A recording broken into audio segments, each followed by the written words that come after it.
Do'stlar, 24-yil 11-oyda ishlab chiqarilgan, bor yo'g'i 10 000 kilometr yurgan Leap Motor C16 ikkinchi pozitsiya unaqangi purpurni tsvetidan topib qo'ydim. Qaranglar, ichini holatini ko'ringlar, hamma joyi, даже doplari ham olingan. Balonlarni ham ko'rishingiz mumkin. Holati o'zini original balonlarida turibdi. Sababi bor yo'g'i 10 000 kilometr yurilgan xolos.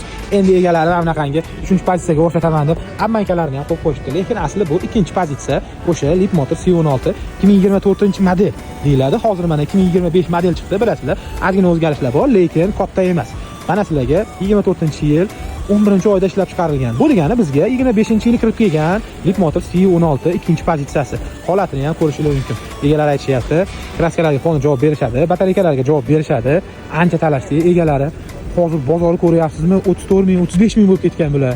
Bunaqa yerga urib olmaydi deyishdi, lekin iloji yo'q. Biz sizlar uchun xudo xolasa savdo qildik. Bor yo'g'i 28 600 ga mana shu nomerga telefon qilasizlar. Baraka qilamiz.